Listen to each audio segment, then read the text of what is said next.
안녕하세요. 창송고 학생 1학년 여러분 반갑습니다. 지난 인강까지 고대를 다 끝냈기 때문에 교과서에는 어떤 식으로 서술되어 있는지 이번 시간 선생님하고 같이 한번 살펴볼 수 있도록 하는 시간을 가지도록 하겠습니다.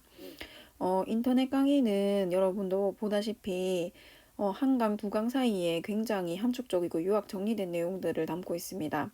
그래서 꼭 교과서에서 어떤 식으로 서술되어 있는지 반드시 확인을 해야 됩니다.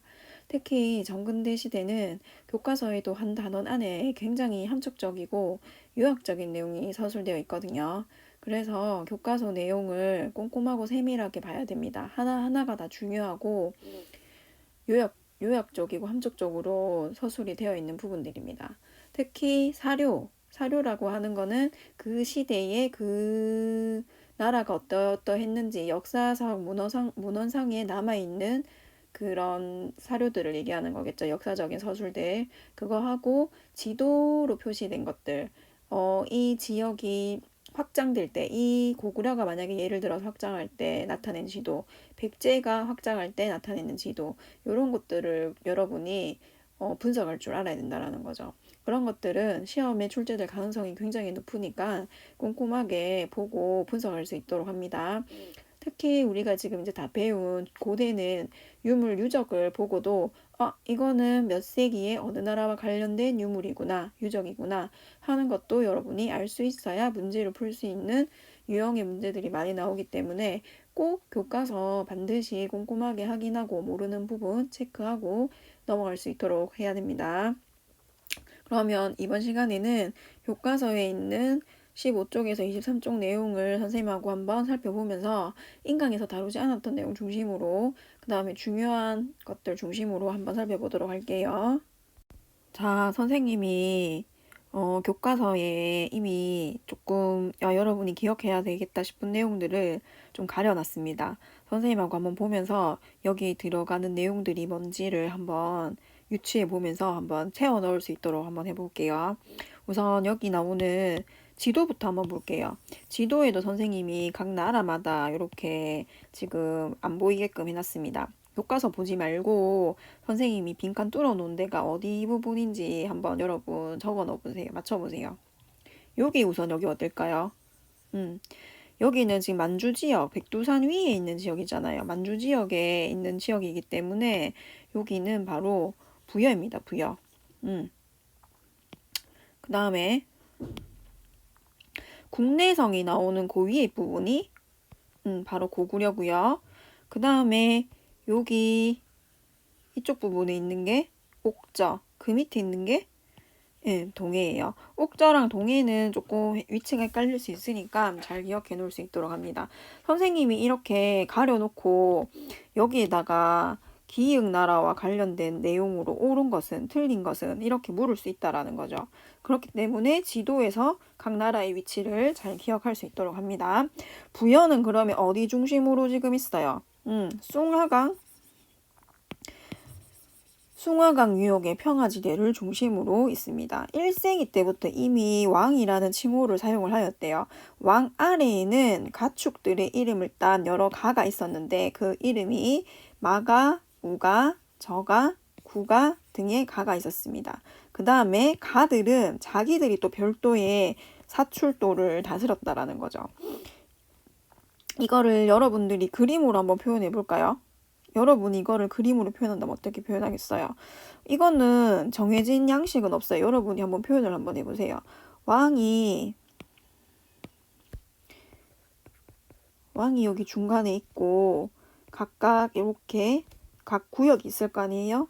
여기에 마가, 우가, 저가, 구가 이렇게 있는데 그 지역은 이 각각의 가들이 다스리는 사출도가 또 따로 이렇게 있었다라는 거죠.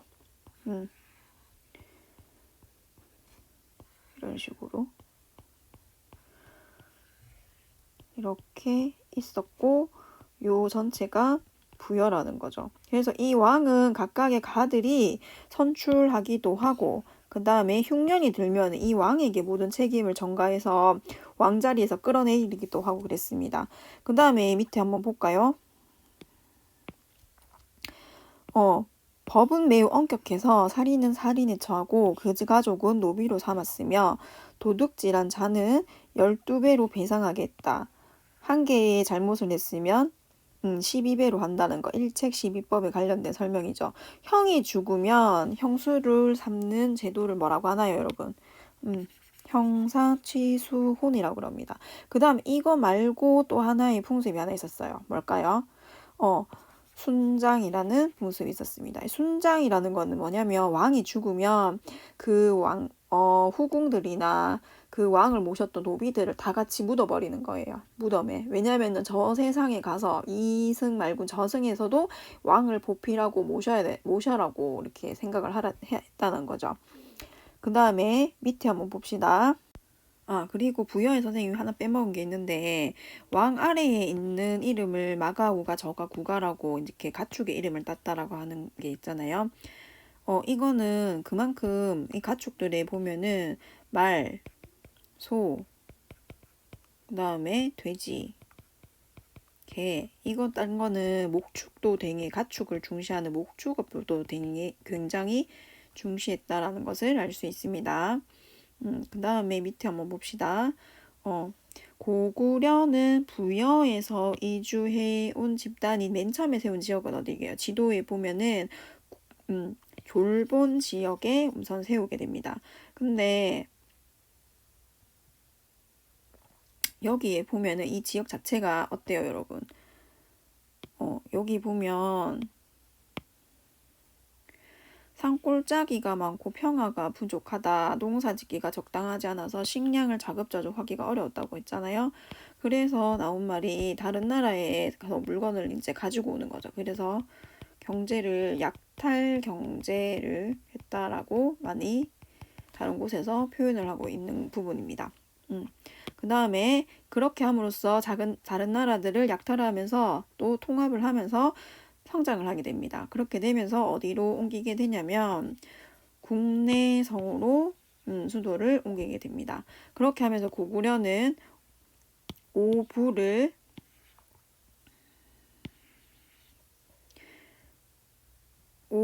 토대로 연맹체 국가를 만들게 되었다라고 나오죠. 오부의 이름이 명확하게 남아있기 때문에 여러분 한번 기억까지는 아니더라도 이런 게 있구나. 소노부, 계루부, 전로부, 간노부, 순노부 이렇게 오부가 있었어요. 초기에는 소노부에서 왕을 배출했지만 이후 어디에서 계루부 고씨가 왕을 배출하게 되고 그 다음에 전로부에서 왕비족이 배출되는 것으로 정착했다라는 거죠. 그러니까는 중심 세력이 부가 이동했다라는 게 이런 것들에서 볼 수 있다라는 거예요. 요런 사료에서 볼 수 있다라는 겁니다. 그 다음에 밑에도 한번 봅시다. 왕 아래에는 상가 고추가들의 큰 가들이 있었고 대가. 그 다음에 이 대가 밑에는 대가들이 또 관리들, 사자, 조위, 선인들 관리를 거느리면서 독자적으로 세력을 형성했다라는 거죠. 위에 부여랑 비슷하죠. 이름만 조금 다를 뿐이지. 그죠? 그 다음에 중재인이 처형된 국가의 중대사는 제가회의를 통해서 바로 처리를 했다라는 거예요. 왕이 모든 것을 결정을 하지 않았다라는 거죠. 여러 왕과 오부가 함께 모여서 다 같이 모여서 결정을 했다라는 겁니다. 그만큼 왕의 세력이 강력하지는 않았다는 의미입니다. 그 다음에 여기도 무슨 풍습이 있느냐? 형사취수운의 풍습이 있습니다. 그래서 요거는 헷갈리면 안 되겠죠, 여러분. 이것만 보고 부여다. 고구려다 이렇게 생각하면 안 된다라는 거예요. 이거는 유목민에 해당하는 나라들의 대부분이 가지고 있는 그런 풍습입니다. 왜냐하면은 전쟁에 나가거나 이러면은 목숨을 잃고 돌아오는 경우가 많기 때문에 자기 시족, 종족들을 지키고 보호해주는 의미에서 형수랑 결혼을 한다거나 이렇게 했다라는 거죠. 그거를 잘 기억해야 됩니다. 그 다음에 또 무슨 풍습이 있었느냐? 서옥제라는 풍습이 있었다라는 거죠. 옆에 한번 읽어볼까요, 여러분? 옆에 보면 혼인할 때 여자 집의 본체 뒤편, 여자 집의 본체 뒤편에 작은 집을 지어놓고 그 집을 소옥이라 부른다고 했어요. 그래서 남자가 그 집에 들어가서 사는 거예요, 같이. 그러니까 여자 집에 남자가 가서 사는 거죠. 그리고 그 둘 사이에서 자식을 낳아서 자식이 크면 그때서야 어디로 간다라는 거예요. 아내를 데리고 자기 집으로 돌아가는 제도. 이게 바로 뭐라는 겁니까? 고구려의 서옥제라는 겁니다. 그래서 각각의 사회 풍습, 경제적인 특징, 이런 것들을 잘 기억을 해야 됩니다. 그 다음에 밑에도 읽어보고 여러분이 이건 어디에 해당하는지 한번 가축의 이름으로 관명을 정했다. 마가우가 저가 구가. 이거 나오는 거 보니까 바로 어디예요? 부여. 옆에 것도 한번 볼까요? 모든 대가도 사자, 조의, 선인이 있는데 대가가 나오고 사자, 조의, 선인이 나오네요. 그 다음에 과목이 없다고 했습니다. 과목이 없고 범죄자가 있으면 제가들이 회의했다라는 거 보니까 이게 제가회의죠. 그 다음에 바로 사형에 처하고 노비로 삼는다. 이거는 어딜까요? 바로 고구려와 관련된 설명이라는 거죠. 여기 보면 부여와 초기 고구려 왕은 있었으나 여러 정치 집단이 연합해서, 연합이라는 말은 한쪽에 세력이 치우쳐지는 게 아니라 서로 힘이 대등한 상태에서 함께 같이 국정을 운영하는 형태를 말합니다. 그래서 연맹체 국가의 성격을 띠고 있었다라는 거. 자, 뒷페이지 한번 빠르게 선생님하고 읽으면서 한번 체크 한번 하면서 넘어갈 수 있도록 합시다. 여기 보면은 옥저와 동해에 관련된 설명이 나오고 있었습니다. 둘 다 우리 어디 있었어요? 동해안 지역에 있었잖아요. 그죠? 동해안 쪽으로 해서 위쪽에 있었기 때문에 토지가 비옥하고 해산물이 굉장히 풍부했습니다. 하지만 고구려와 인접해 있어가지고 고구려의 압력을 굉장히 많이 받았고 고구려의 많은 곡물들 갖다 바치는 그런 구조였죠. 그래서 둘 다 모두 뭐가 없었냐면 왕이 없었어요. 왕이 없었고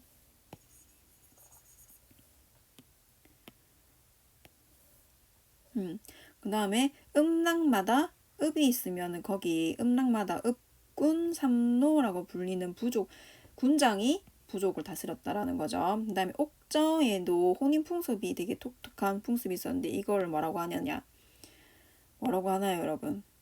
민며느리제라는 풍습이 있었다라고 했습니다. 그 다음에 가족이 죽으면 각각 매장하는 게 아니라 가족 공동묘인 커다란 목각에 다 넣어놓는 거예요. 그래서 거기에서 이제 뼈가 남게 되면 뼈만 이제 다른 데로 묻게 되는 가족 공동 무덤 제도가 있었다.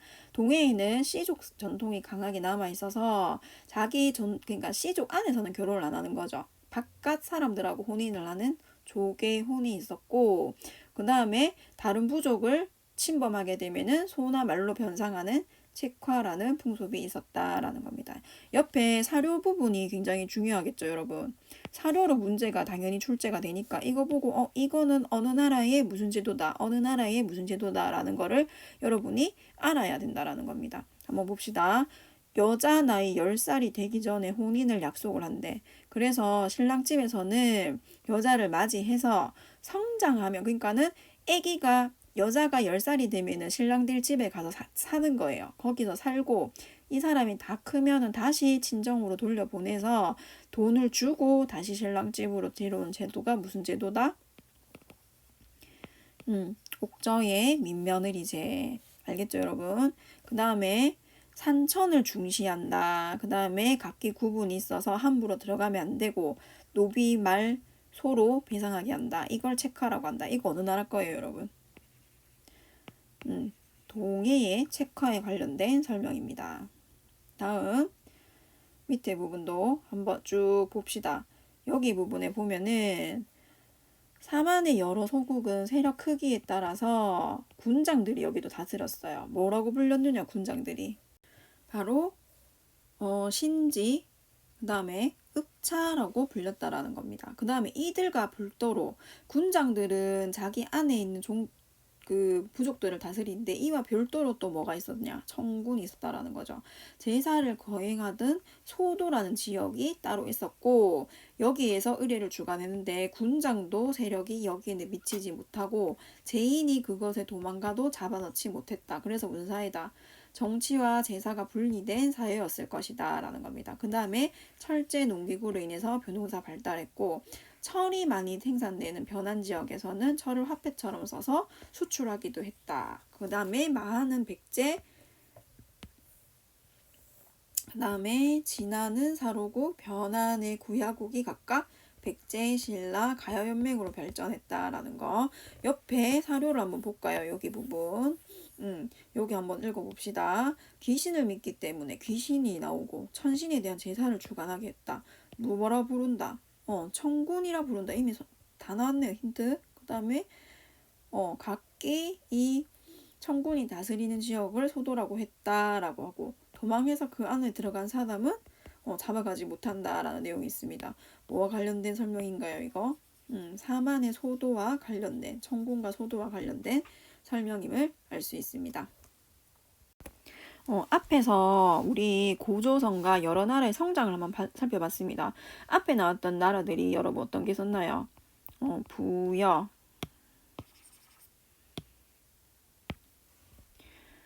부여가 있었고 그 다음에 고구려 있었고 그 다음에 또 무슨 나라 있었어요 여러분? 동해, 그 다음에 옥저, 그 다음에 사만 안에서도 뭐 있었어요 여러분? 마한, 변한, 진한 같은 나라들이 이렇게 있었어요. 이 중에서 어떤 나라는 중앙집권적 국가로 발전을 하고 그 다음에 발전을 하지 못하는 나라들이 생겨나게 됩니다. 그래서 여기 보면은 뭐라고 돼 있냐면 중앙집권적 영역 국가로 발전한 뭐라고 돼 있나요? 삼국이라고 돼 있어요. 삼국. 그러니까 이 세 개의 나라 고구려 그 다음에 사만 중에서도 마한, 진안 이 세 개가 삼국의 나라로 발전을 하게 되고 나머지 나라들은 이렇게 없어져 버린다라는 거죠. 다른 나라에 흡수되거나 아니면 조금 발전하다가 또 다른 나라에 병합되거나 이런 식으로 된다라는 거죠. 그러면은 삼국이 나라가 중앙집권적 영역 국가로 발전하는 과정에서 나타낸 공통된 특징들이 있을 거란 말이죠. 이걸 한번 살펴보고 한번 가봅시다. 다 세 나라 모두 연맹제 국가였어요. 연맹이라는 거는 선생님이 뭐라 그랬어요? 왕이 모든 권력을 갖고 있는 게 아니라 왕은 존재하지만 그 주변에 둘러싸고 있던 다른 왕과 대등한 세력을 가진 세력들이 존재를 한다라고 했습니다. 그렇게 해서 국가를 구성하고 통치를 하다가 어떻게 되느냐? 중앙집권적인 거란 뭐냐면은 모든 권력이 한 곳으로 집중이 된다라는 거죠. 그래서 여기 보면은 주변의 나라들을 정복하고 넓히는 과정에서 왕의 권력이 강화된다라고 했습니다. 그러면서 중앙으로 모든 권력들이 집중되는 영역 국가로 발전된다라고 했습니다. 그러면은 이거를 하려면 뭐가 필요하냐? 왕권이 강화되려면은 왕권이 세습이 돼야 됩니다. 예전에는 부족에서 부족으로 이 왕이 옮겨 다녔는데 이제는 김씨에서 쭉 세습을 한다든지 고씨에서 쭉 세습을 한다든지 아니면 계루부 고씨에서만 계속 왕이 배출이 된다든지 이런 식으로 간다라는 거죠. 그 다음에 조직이 5부나 6부 같은 마가우가 저가 구가 뭐 이런 것들이 어떻게 변하냐면은 왕 밑에 있는 관직 관등제로 중앙 관료 조직으로 개편이 된다라는 겁니다. 그 다음에 지방 행정 조직도 정비를 했다라는 거죠. 하지만 중요한 일은 여전히 귀족 회의를 통해서 결정되었다. 아직까지 귀족들이 입김이 조금은 남아 있었다라는 거죠. 그래서 고구려 제가 신라 화백회의, 백제는 정사회의 요 정도는 기억을 하고 그 다음에 신분제가 정비되어 갔다. 그 중에 대표적인 것이 신라의 골품제도다. 그 다음에 법을 만들어서 다스릴 수 있는 율령을 만들고 그 다음에 이 기준을 마련함으로 해서 사회 질서를 유지를 했다라는 거죠. 근데 시기별로는 차이가 있었다. 이 정도 기억을 하고 다음 페이지로 한번 넘어가 봅시다. 각각의 이제 그런 특징들을 봤으니까 뒤에 가서 이제 각 그 고구려, 백제, 신라는 어떤 식으로 그러면은 발전해 나갔는지 그걸 살펴봐야 되겠죠. 여기서는 반복해서 왕들별로 세기별로 기억을 하고 여러분이 외우는 수밖에 없어요. 이 여기 나오는 부분들 있잖아요. 안 중요한 내용이었고 문제를 선생님이 낸다면은 교과서 선지 중에서 내야 되는데 선생님이 앞에서도 얘기했다시피 굉장히 함축적으로 돼 있기 때문에 뺄 수 있는 부분이 없어요. 그래서 여러분이 잘 정리를 표로 정리를 하든 뭐 번호를 붙여서 정리를 하든 잘 기억을 해야 됩니다. 그러면 한번 봅시다. 여기 보면은 태조왕 몇 명이 지금 나오고 있는지 한번 봅시다. 그 다음에 2세기의 고국천왕, 그 다음에 4세기의 미천왕, 그 다음에 여기 밑에 보면은 4세기 후반에 소수리방까지 여기 초반에 어떤 식으로 발전했는지 한, 둘, 셋, 네 명의 왕이 나오고 있네요. 그러면 태조는 정리를 한번 해보세요. 옥조를 복속했다. 그 다음에 왕권이 강화되면서 괴로부 고씨가 왕위를 세습하게 되는 게 언제다? 태조 때라는 거죠. 그 다음에 고국 전왕은 어떻게 돼 있나요? 오부의 지배 세력을 중앙귀족으로 편입했다라고 돼 있네요. 오부가 여러분 원래는 지방 각각의 대가들이 있는 걸 오부라고 했잖아요. 그게 중앙귀족으로 편입했다라는 얘기는 뭐냐면은 그냥 오부 개편이라고. 오부 개편. 오부를 개편했는데 어떻게 되느냐. 부족적인 전통이 남아있는 게 행정적인 성격의 오부로 바뀌는 거예요. 이것까지는 기억 안 해도 되지만 그래 적어봅시다. 부족적 성격의 오부가 행정적 성격의 오부로 바뀌게 된다라는 거. 그 다음에 미천왕 4세기 미천왕 때는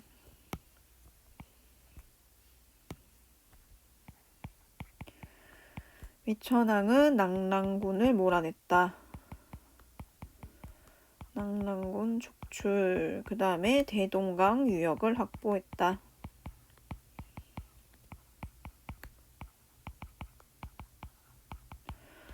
제일 많이 기억을 해야 되는 왕은 누구겠어요? 여기 나오는 소수리만. 전진과 수교를 했고 그 다음에 밑에 여기 다 나오네요. 이게 중요하겠죠. 국가 통치 조직을 정비한 사람이니까. 태학 설립. 그 다음에 율령 반포. 그 다음에 불교 수용.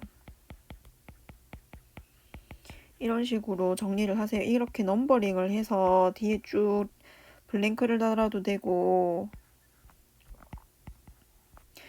가려놔도 되고 아니면 왕을 가려놓고 우선은 먼저 교과서를 보고 그렇게 정리를 하면 됩니다. 그 다음에 백제 한번 봅시다. 백제는 보면은 부여와 고구려에서 이준환, 유이민과 토착 세력이 연합해서 만들어진 나라다라고 되어 있습니다. 여기도 왕 봅시다. 고이왕이 한 명 나오고 그 다음에 3세기 후반에서 4세기 후반 되면은 근초고왕 이렇게 나오고 그 다음에 밑에 보면은 침류왕까지 나오네요. 그럼 이것도 정리를 한번 해보면 좋겠죠, 여러분. 고이왕은 뭐예요, 여러분? 한강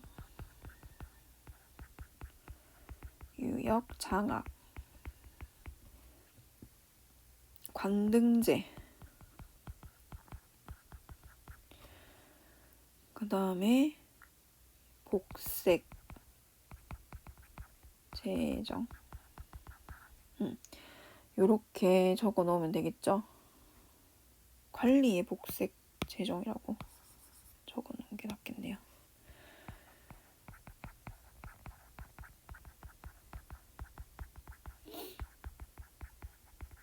그 다음에 중요한 근초고왕.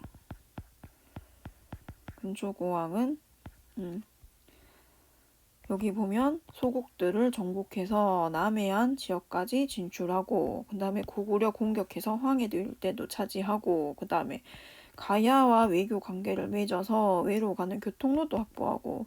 보통 여기 보면은 지금 서술돼 있는 내용들이 다른 나라와의 관계 같은 거, 그 다음에 영역 확장과 같은 내용이 굉장히 많이 서술이 되어 있습니다. 이것들을 잘 정리를 해야 됩니다. 마한 복속, 여기다가 남해안 진출,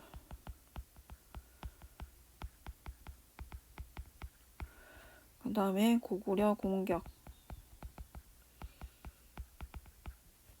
해서 황해도 일대 차지,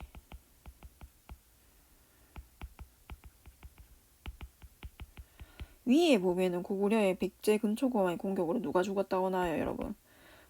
고구려 고국원왕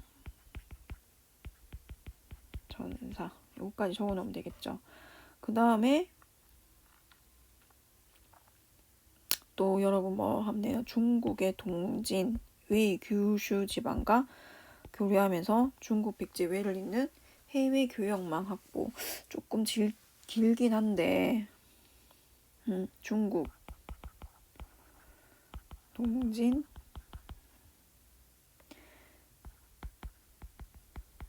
일본 규슈 지역과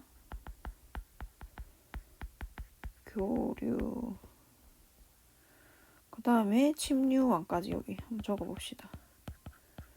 침류왕 때 불교 수용.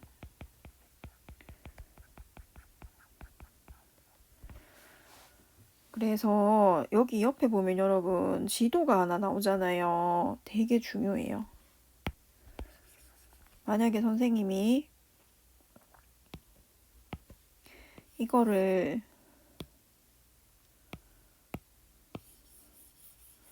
가려놓고 문제를 낼 수 있어요. 다음 지도에 해당하는 시기에 관련된 설명으로 옳은 것은, 틀린 것은, 다음 지도와 관련된 나라의 왕과 관련된 설명으로 옳은 것은, 틀린 것은, 이런 식으로 물을 수 있다라는 거죠.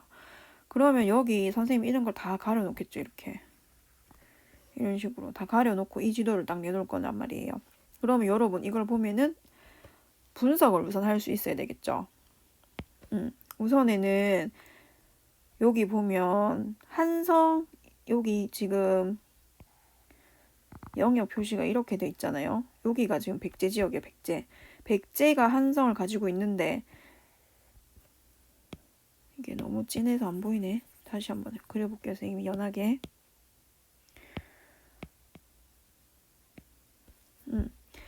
백제 지역이 어디로 공격했느냐. 여기 위에 고구려의 평양을 공격했고, 그 다음에 신라 쪽으로, 가야 쪽으로 남해안 지역까지 영역을 확대를 했고, 그 다음에 중국 쪽에도 보면 요서 지역, 그 다음에 동진 지역, 그 다음에 규슈 외 지역까지 영역을 확대한 시기는 언제다, 여러분? 4세기 백제의 발전 전성기라는 거죠. 특히 근초고왕 때라는 거. 그렇게 지도를 잘 기억을 할 수 있도록 합시다. 그 다음에 밑에 보면 무덤이 나오는데, 이거는 여기 왼쪽 편에 있는 거는 고구려의 무덤 양식이고, 오른쪽에 있는 게 서울 석촌동에 가면 볼 수 있는 백제 초기 무덤 양식이에요. 근데 두 개가 흡사하다라는 거죠. 되게 비슷하죠, 여러분. 그래서 이걸 통해서 알 수 있는 게 백제 초기 무덤이 고구려 무덤과 닮았다. 그래서 백제를 처음에 건국한 중심 세력은 고구려와 같은 집단일 것이다 라는 거를 추정해 볼 수 있다라는 거죠. 이렇게 유적들을 통해서 그 시대를 우리가 유추를 해볼 수 있다라는 겁니다. 그 다음에 신라는 어떤 식으로 성장했는지 한번 봅시다. 사로고기에서 출발을 해서 초기에는 박석 김씨가 교대로 한 번 박씨, 그 다음은 석씨, 그 다음 김씨가 교대로 했다가 내무랑 때 되면은 김씨의 왕이 계승이 확립된다. 그 다음에 왕의 칭호가 마리감으로 바뀐다. 그러면 여기는 지금 왕으로 돼 있지만 이거는 실질적으로 뭐라는 거예요, 여러분? 내물 마리간이로 불렸다라는 거예요. 그래서 사료 같은 거에는 내물 왕이라고 안 나오고 내물 마리간 이런 식으로 표현이 되니까는 요 표현을 잘 알아야 되겠죠. 그 다음에 이 당시에 외의 공격을 받아서 신라는 이때 혼자서는 못 물리치고 고구려 광개토 대왕의 도움을 받았게 됩니다. 그런 관계를 보여주는 게 바로 여기 나오는 광개토 대왕명 호우 그릇을 보면 되는데 고구려와 신라의 관계를 잘 보여준다라는 거죠. 고구려 그릇인데 이게 신라 지역에서 발견이 된 거예요. 그래서 이 당시에 고구려 군대가 신라 지역까지 들어와 있었구나라는 걸 알 수 있다라는 거죠. 그 다음에 이후에 군대까지 보내줬으니까는 굉장히 많은 참견을 하겠죠. 고구려가 세우는 왕이 되고 막 이러는 거예요. 이 사람 왕으로 해라 이렇게 해가지고 자기 말 잘 듣는 왕을 막 세우고 그 다음에 왕자들을 인질로 막 데려가고 이런 식으로 고구려의 간섭을 굉장히 많이 받았습니다. 그렇게 되면서 6세기에 들어서는 이 고구려부터 이제 벗어나게 되면서 자립적으로 이렇게 성장을 해나가려는 모습을 보게 되는데 여기 지증왕 그 다음에 버풍왕 등장하게 되죠. 요 페이지는 안 나오지만 뒤에 가게 되면은 진흥왕 이렇게 나오게 됩니다. 지증왕 때는 신라라는 공식 국호 나라 이름을 신라로 정하게 되는 거고 이때부터 이제 뭐를 쓰는 거예요. 왕이라는 호칭을 쓰게 된다라는 거죠. 그 다음에 우경이 보급되고 울릉도일 때는 우상국을 정벌했다. 그 다음에 버풍왕 때는 법 율령을 방포하고 관등 공복제를 마련했다. 그 다음에 골품제를 정비했다. 중요한 게 여기 나오죠. 금관가야를 정복했다라는 거. 그 다음에 불교를 공인했다. 굉장히 기억해야 될 게 많은 왕입니다. 밑에 가야는 조금 성장세를 보이다가 신라에 막히고 백제의 공격을 받게 되면서 점점 이제 활약하게 되는데 연맹체 밖에 머물지 못했어요. 한번 살펴봅시다. 가야는 변한에서 이제 출발해서 철기 변홍사 발달했다라는 거고 맨 처음에 정기 가야 연맹체를 3세기 중반 가야 연맹의 중심 세력이 된 것은 금강가야다라는 거죠. 금강가야. 금강가야 지역을 여기 보면은 여기 김해 지역의 금강가야. 정기 가야 연맹의 맹주 이렇게 돼 있죠. 해안 지역에 있는 거예요. 그렇게 있다가 4세기 말에 신라를 돕기 위해 출병한 고구려군이 여기까지 와서 이렇게 공격을 하는 거예요. 그래서 큰 타격을 받게 되고 이후에 가야 연맹의 주도권을 상실하게 됩니다. 그 다음에 위에 보면은 누구에게 멸망한다고 돼 있습니까? 요 위에 부분 여러분 보세요. 버펑왕에 의해서 금강가야가 멸망하게 된다라고 나오죠. 요거를 여기다가 적어놓으면 되겠죠. 버풍왕에게 멸망.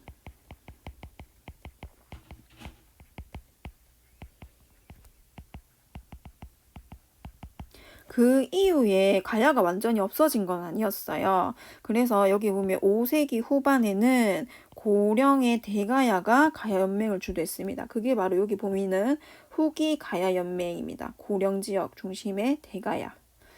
그래서 섬진강 하류 소백산맥 서쪽까지 세력을 확대하기도 했지만 결국 신라에 병합되었다라고 합니다. 이거는 언제 신라의 누구 왕이냐면은 진흥왕에게 멸망하게 됩니다.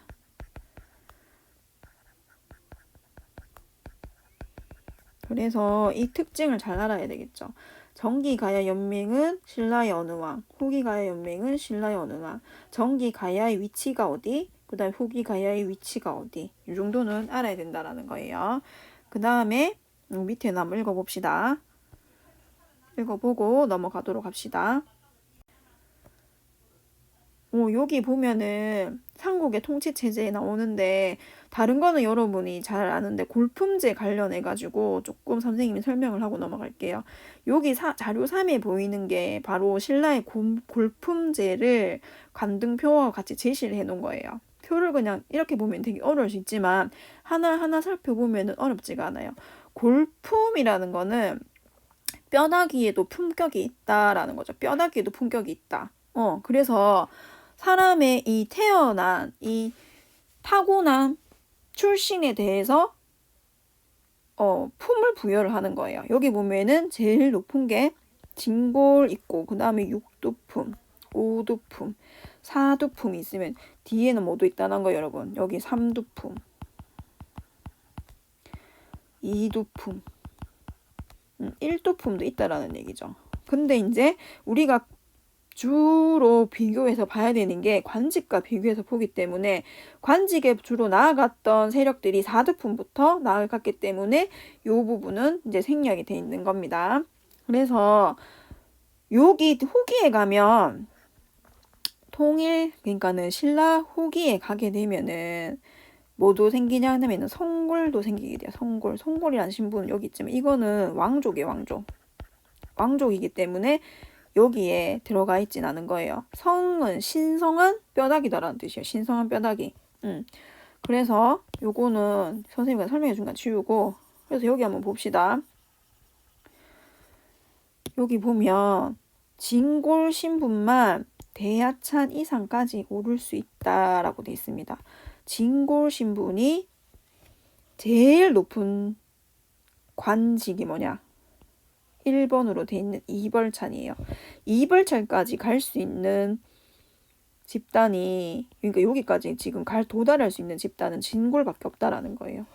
이 밑에 있는 육두품이나 오두품이나 사두품은 아무리 뛰어나도 육두품은 아창까지만 그 다음에 오두품은 대나마까지만 그 다음에 사두품은 대사까지만 올라갈 수 있다라는 거예요.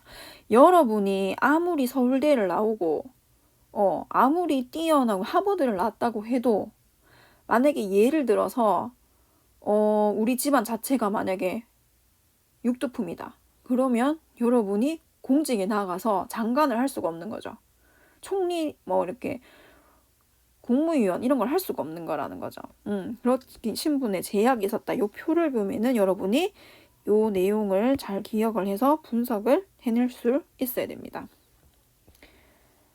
그렇게 하면 그래서 이번 시간에 원래 선생님이 예상했던 페이지는 23페이지까지였는데 너무 많이 하면은 머리 아프니까 좀 끊어서 선생님이 수업을 하도록 할게요. 오늘은 20페이지까지 하고 꼭 여러분 스스로 교과서의 내용을 정리를 해가면서 모르는 부분은 가려가면서 아까 선생님이 했는 것처럼 그렇게 연습을 한번 해볼 수 있도록 합시다. 수고 많이 했습니다.